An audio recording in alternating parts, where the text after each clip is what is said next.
Bien le bonsoir les Blaugrana, le retour de la luminosité. Ça veut dire que je ne suis plus malade. Dieu merci, merci à tous pour vos messages. Ce fut rapide et c'est tant mieux. Demain il y a le Barça là. Faut pas être malade devant les matchs du Barça. Faut déguster ça pleinement, à 100%, vivre le match. Que apparemment le Barça devrait perdre. Ah bon?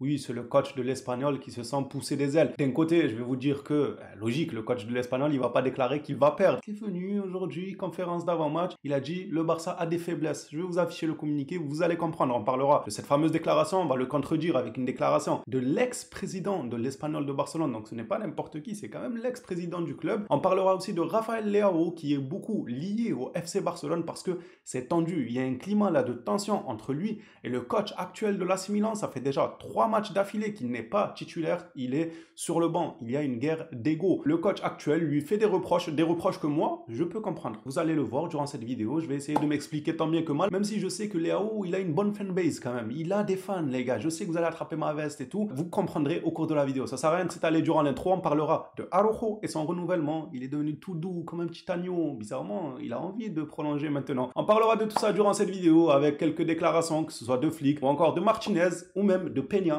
Ces déclarations m'ont fait plaisir. Il en a dans la tête, le petit. Et c'est pourquoi il va commencer à me plaire, celui-ci. Les Blaugrana, avant de se plonger dans cette vidéo actualité, on n'oublie pas l'abonnement, le like et c'est parti. Commençons par cette information. Tiens, alors je sais pas si elle est petite ou pas à votre écran parce que j'ai diminué la taille par rapport à d'habitude, mais je vais vous lire ça. Donc vous n'avez pas forcément besoin du visuel. Manolo Gonzalez, déjà, Manolo, il a le nom, c'est le son, le clip musical d'un rappeur. Comment il s'appelle? Le Marocain, là, Niax. Ouais, Niax, Manolo. Le gars, il s'appelle Manolo déjà. Pourquoi tu te la ramènes? Enfin, je comprends pas. Manolo va tourner dans le clip de Niax au lieu de venir nous raconter des sottises. Mais je veux bien comprendre que tu essaies de te rassurer en te disant que le Barça a des points faibles. Ben, montre-nous ça demain. Vu que toi, tu es un génie, vu que toi, tu as vu la lumière au détriment d'Ancelotti, au détriment de Vincent Kompany, et j'en passe, même Valverde, des coachs comme ça qui ont quand même de l'expérience, une certaine carrure dans le milieu sportif, toi, petit rigolo que t'es, un gars qui figure dans un clip de rap Manolo de Niax, tu viens nous dire que le Barça a... Montre-nous. On veut voir seulement, nous. On va pas trop te casser la tête ou t'attraper par le col. On veut voir seulement. Demain, on sera là en débrief pour ressortir cette déclaration. Il a tout simplement déclaré que Barcelone a des faiblesses. Nous allons gagner demain. Sûr de lui, voilà. Il n'a pas rajouté un mot de plus. Nous allons gagner demain. Déjà, il y a quelques jours de ça, 4-5 jours de ça, il y a l'ex-président de l'Espagnol Barcelone, il a dit qu'il allait se cacher. Mot pour mot, je ne rajoute rien. Il a dit, je vais me cacher, je ne vais pas regarder le match parce qu'il n'y aura pas forcément de surprise. Le Barça va gagner. Ils sont sur un nuage. Lui-même, il a dit ça. C'est un ex-président qui a dit ça. Il a dit, le Barça, ils sont sur un nuage. Je vais aller me cacher, je veux pas assister à ça, je veux pas voir ça. C'est bien ça, c'est quelqu'un de sage. Pour moi, c'est quelqu'un de sage. C'est quelqu'un qui sait reconnaître les choses. Il va se cacher dans son petit trou. Il va ressortir quand l'intempérie se calme un peu, parce qu'il va pleuvoir des buts. Il va pleuvoir des buts demain, ils vont prendre le même tarif que les autres, même si en vrai, ce derby-là, ce match entre l'Espagnol de Barcelone et Barcelone, c'est toujours un match compliqué. Ce n'est pas un match facile. Fermin a eu à nous le rappeler dans la conférence d'avant-match. C'est une vérité, mais j'ai l'impression que cette saison, le Barça ne connaît pas la difficulté. J'espère que ça va durer. Demain, on verra le résultat en débrief. Déclaration d'Hansi Flick au sujet d'Ansu Fati. Il reconfirme encore une fois que Ansu est à 100%. Flick déclare, je suis content d'Ansu, il est en forme à 100%. On verra demain s'il commence, je ne peux pas vous le dire. Spoiler, il ne commencera pas. Voilà. Peut-être qu'il rentrera 20 à 15 minutes en fin de match selon la tournure de ce dernier, mais il ne commencera pas le match. Je ne le vois pas titulaire. Les joueurs ont eu une semaine de repos. Certes, après on enchaîne avec la Ligue des Champions, mais pour ma part, ce n'est toujours pas suffisant pour faire commencer Ansu Fati dans un match aussi compliqué que celui de l'Espagnol de Barcelone. Pour ma part, je ne le vois pas commencer. Les paris sont ouverts. Est-ce que demain, Fati figurera dans la feuille de match des titulaires? Je parlais dans le 11 des titulaires, je ne dis pas qu'il rentrera pas une dizaine de minutes. Dans les titulaires, est-ce que pour vous il y sera ou pas? Oui ou non? C'est maintenant que les paris sont ouverts, c'est maintenant qu'il faut se mouiller.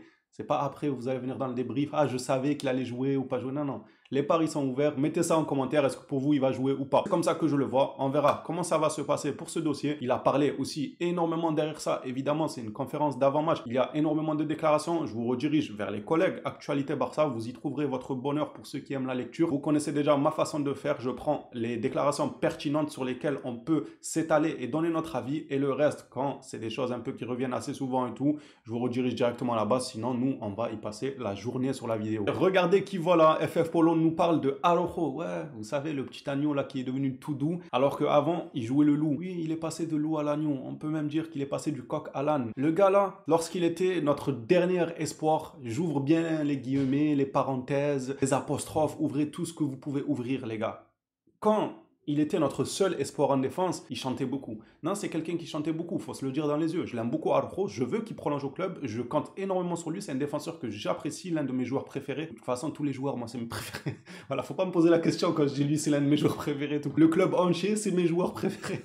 Donc c'est normal que je le dise au cas par cas. Plus sérieusement, les gars, Ronald Araujo, lorsqu'il était en position de force, il a fait le malin. Il faut être objectif, les gars. Oui, c'est bon, on efface le passif et tout. Non, il a fait beaucoup le malin, les gars. Parce qu'il était notre seul espoir. Bon, il y avait Koundé aussi, mais à l'époque, il y a 2 saisons en arrière, il n'était pas très régulier. Il y avait des matchs où on disait Koundé là, tu as pas géré, tu as fait n'importe quoi sur le terrain. Là où Araujo enchaînait les masterclass, et il en était conscient. Il se disait que défensivement parlant, je suis le pilier de cette équipe et je dois jouer de ça pour gratter le meilleur contrat possible. D'un côté, j'ai envie de vous dire, c'est tout en son honneur. Vous connaissez ma politique, comment je vois les choses sur ce genre de dossier. Si le gars, il doit être payé à sa juste valeur, qu'il soit payé à sa juste valeur. Par contre, quand le vent tourne et qu'on commence à avoir une défense solide avec un Koubarsi qui monte en flèche, il commence à nous faire oublier certains joueurs. Inigo Martinez qui reprend confiance et qui est devenu un superbe défenseur. Bon, il était à l'époque, mais lors de son arrivée au Barça, c'était compliqué. Je vous refais pas l'histoire. Baldé, bon, c'est Baldé, une passe réussie sur 10. Ah, vrai Baldé, très prometteur. On attend quand même plus de lui. Ces derniers matchs, moi, il m'a convaincu. J'ai bien aimé ce qu'il a apporté ces derniers matchs, Baldé, pour ne pas mentir. Koundé, très solide. Et bien maintenant que Araujo est un bon défenseur parmi des bons défenseurs, ce n'est plus le pilier de l'équipe. Il nous dit qu'il a toujours voulu faire un effort financier. Ah bon?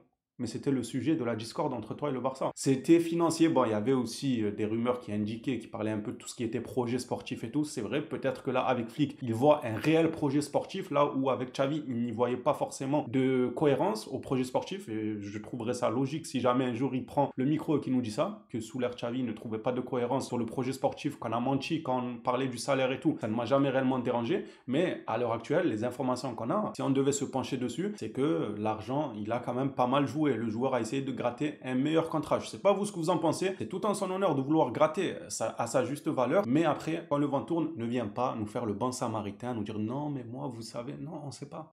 On sait pas, Araujo. Vous savez quoi? Enfin, il n'y a que toi qui sais. Nous, on sait pas. Hein. Une réunion aura bientôt lieu entre le FC Barcelone et les agents de Ronald Araujo pour discuter du renouvellement de son contrat. La réunion est prévue la semaine prochaine ou la suivante pour connaître sa réponse à la proposition du club et de prolonger son contrat qui expire en 2026. C'est pas le seul d'ailleurs. Frenkie de Jong expire en 2026. Je vous la fais court. Lors du mercato d'été prochain, les 2 joueurs, que ce soit Frenkie ou Araujo, c'est soit ils prolongent, soit le Barça va les pousser dehors d'une manière parce que l'été d'après, ils seront libres. Perdre 2 joueurs comme ça libres, vaut mieux les vendre, les brader à 60-70% de leur valeur que les voir partir libres sans rien faire rentrer dans les caisses. Sur ces 2 dossiers-là, on sera fixé que l'été prochain. Il y a aussi un autre communiqué sur Araujo qui va toujours dans le même sens. Cette fois-ci, c'est Sport qui nous le rapporte. Araujo est désormais plus ouvert à renouveler avec le Barça. Tiens donc, comme c'est bizarre, hein, bon.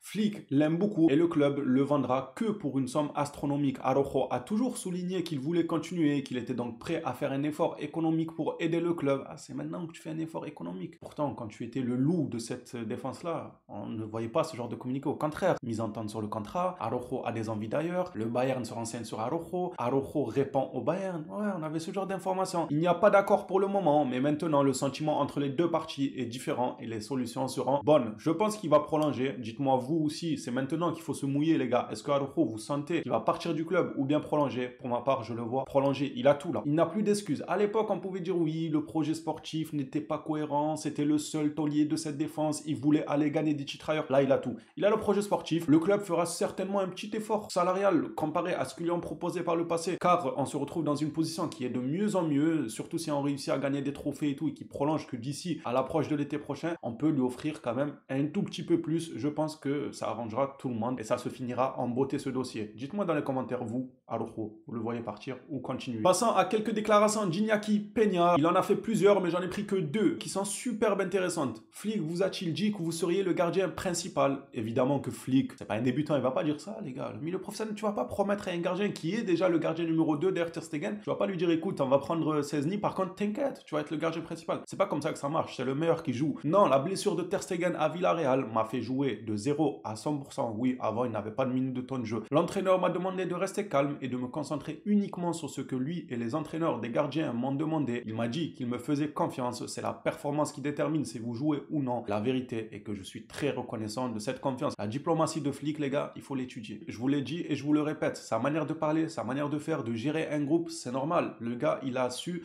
tempérer entre ne pas faire l'abuseur pour mettre en confiance un joueur. Pour certains, ça paraît peut-être logique, mais ça ne l'est pas. Les gars, je connais des gens, c'est tellement, comment je pourrais dire ça, des brutes à l'oral qui pourraient, genre des brutes, c'est pas péjoratif. Bon, même si c'est péjoratif, c'est des brutes à l'oral. Voilà, il y a des personnes, ils savent pas manier les mots, ils utilisent les mauvais mots au mauvais moment, ils vont dire aux joueurs, par exemple, Ter Stegen se blesse, t'as une échéance qui arrive, t'es pas sûr de recruter Szczęsny, il est pas encore là, bah toi, tout bêtement, naïvement, tu vas dire à ton gardien pour le mettre en confiance, tu vois, tu veux le mettre en confiance. Ouais, t'inquiète, tu seras gardien titulaire, maintenant que Ter Stegen est blessé, c'est toi le numéro 1, Szczęsny va arriver, mais c'est toi le numéro 1, tu vois, pour le mettre en confiance, parce que toi, dans ta tête, en lui disant ces belles paroles, tu le mets en confiance. D'accord, c'est super, peut-être ça marchera un match, 2 matchs, 3 matchs, après quand Szczęsny, il va signer, et que tu voudras faire jouer mais tu vas créer une tension directement avec le gardien. Il va venir, il va te rabâcher que tu lui as dit il y a quelques semaines de ça qu'il allait être gardien titulaire. Il va te dire ouais, mais tu m'as dit que tu vas être titulaire, de ne pas m'inquiéter et tout. Ça va créer directement une mésentente, une tension dans les vestiaires. Là où Flick, il garde un certain recul en ne vendant pas du rêve. C'est le meilleur qui jouera. Je te fais confiance pour l'instant, mais je ne te promets pas que tu seras titulaire. Ça sera aux performances des gardiens. Et pareil pour le joueur de champ. J'aime beaucoup la manière de réagir d'Iñaki Peña et celle de Flick, sa manière de parler. Après avoir signé Szczęsny, avez-vous pensé que vous ne seriez pas titulaire? Ça, c'est une question très très pertinente parce qu'il y a eu beaucoup de débats qui ont découlé de cette situation. Peña répond: je n'ai jamais eu ce souci avec des matchs tous les 3 jours, je n'ai pas eu le temps de trop réfléchir à ces choses-là.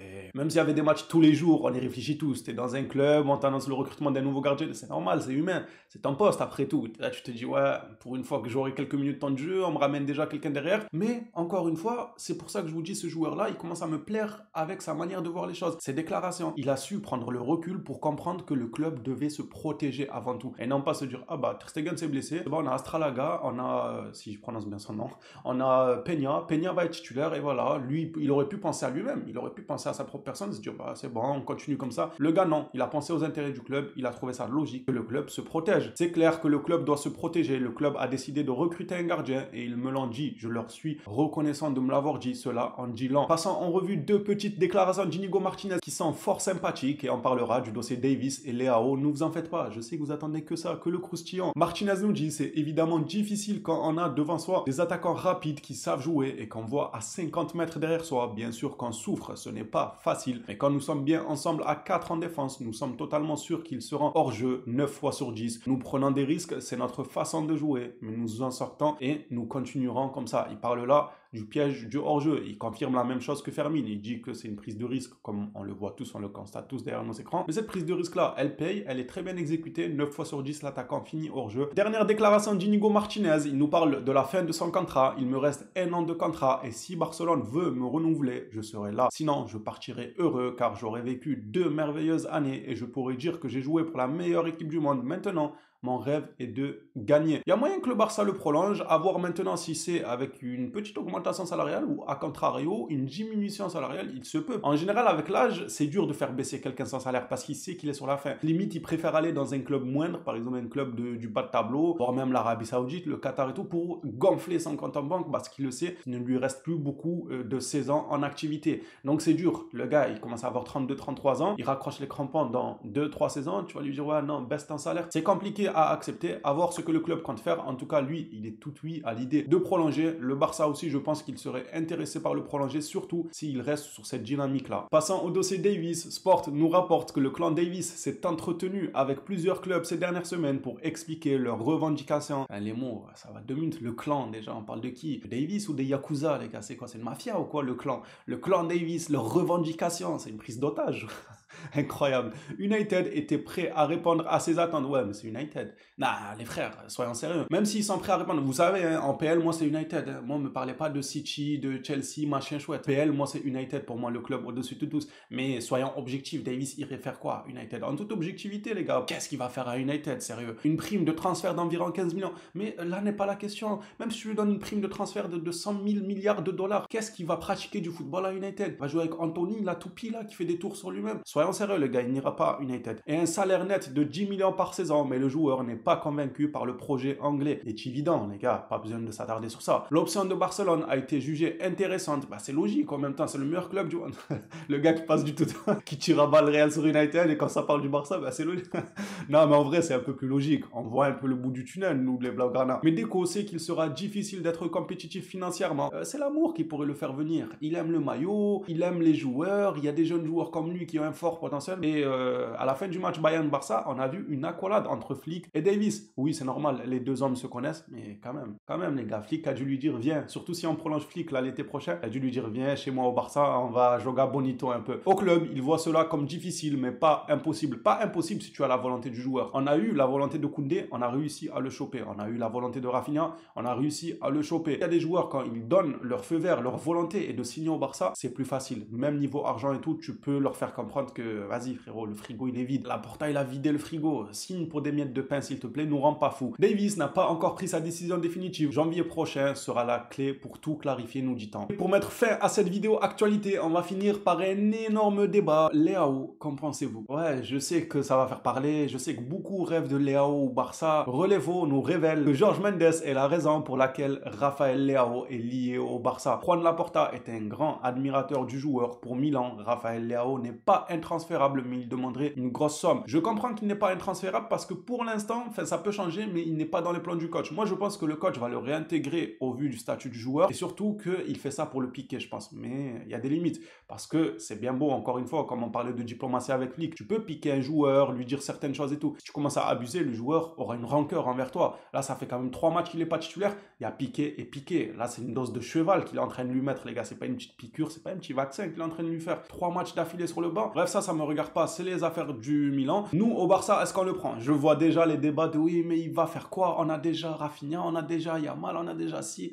Alors, il est vrai que c'est un joueur de classe mondiale, mais pour moi, là où il a des faiblesses, c'est dans sa nonchalance. Autant je peux reprocher à Ansu Fati d'être nonchalant et tout, bon, il revient de 15 000 milliards de blessures lui aussi. Rafael Leao, des fois, je le trouve nonchalant, moi, sur le terrain. Je vous promets, les frères, qu'il y a des joueurs pour qui j'ai un peu plus de préférence. Par exemple, Nico Williams, qui coûterait moins cher, parce qu'on nous dit très bien que le Milan va demander une centaine de millions. Au bas mot, je dirais 100 millions, les gars. Ça peut aller jusqu'à 150 millions pour Rafael Leao, étant donné que beaucoup de clubs sont sur lui. Je pense que United seront sur lui, peut-être, mais ça m'étonnerait qu'il accepte d'aller là-bas. Avoir des Paris Saint-Germain, par exemple, même si eux, ils embarquent là. Bref, ce que je veux dire, c'est que le joueur est courtisé. Ils auront l'embarras du choix sur le dossier. Encore faudrait-il l'accord du joueur, le feu vert du joueur qui accepte l'offre du club. Parce qu'ils ont beau recevoir 200 millions du PSG, si Leao ne veut pas y aller, eh bien, il ira pas. Moi, ça m'étonnerait pas. Bon, maintenant, ils embarquent là, comme je dis, mais un joueur comme Leao, je le vois bien au Paris Saint-Germain. En fait, Leao, je le vois comme un joueur qui peut passer du tout au tout. C'est soit il rallie une institution comme le Barça, comme le Real, comme City, et ils arrivent à le redresser et faire de lui un joueur qui se donne à fond de la première à la dernière minute en faisant des replis défensifs,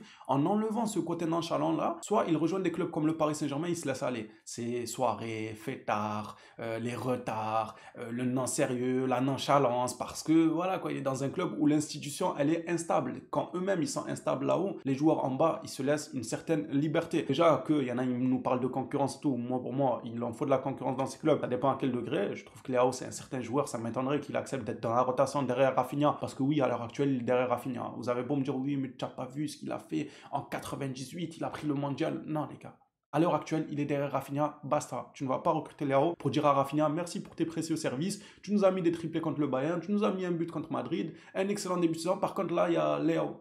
En quel honneur? En quel honneur Leao viendrait faire sauter Rafinha? En aucun honneur. Après, je parle évidemment pour le moment. Ça se trouve, d'ici la fin de saison, j'aurai un autre discours parce que Rafinha va chuter, Leao va augmenter et tout. C'est pour le moment. À l'instant T, Leao ne saute pas Rafinha. Moi, je vois une option comme Nico Williams moins coûtante. 50 millions, 55 millions, tu peux l'avoir. Espagnol, donc il connaît déjà le foot espagnol, il connaît déjà la Liga. C'est quelqu'un que je ne vois pas forcément nonchalant, du moins pas au point d'un Leao. Je le trouve beaucoup plus impliqué dans le match du début à la fin qu'un Leao qui aura tendance à se relâcher. C'est ma façon de voir les choses. Je trouve que le Barça, ce n'est pas le dossier principal sur lequel ils doivent se ruer. Il y a des pistes plus intéressantes avant ça, des postes même plus intéressants avant ça. J'attends vos retours dans les commentaires. Qu'en pensez-vous les Blaugrana? Est-ce que le Barça doit tout faire pour acheter Leao, ou est-ce que vous privilégiez des petites pistes comme moi à gauche, à droite? Ça créerait moins de conflits d'intérêts dans le vestiaire par rapport au fait de jouer tant ou tant de minutes. Les gars, j'ai pas envie de dire une concurrence parce que moi j'aime la concurrence, mais quand c'est un certain niveau, c'est dur de les faire concurrencer. Il y en a un des deux qui voudra jouer. Même si Rafinha, il est tellement impliqué dans le club que ça m'étonnerait même pas qu'il accepte d'être sur le banc. Mais c'est dommage parce qu'il est extrêmement impliqué. Tu ne peux pas te passer de ses services lorsqu'il est au top comme ça, à son prime. Il est incroyable. Donc tu ramènes un joueur de classe mondiale, il va s'effriter. Tu vas ramener des problèmes en fait. Moi, c'est comme ça que je le vois. C'est uniquement mon avis. N'attrapez pas ma veste. Je sais qu'il y a beaucoup de fans de Leao qui vont me dire ouais, non, Leao doit signer.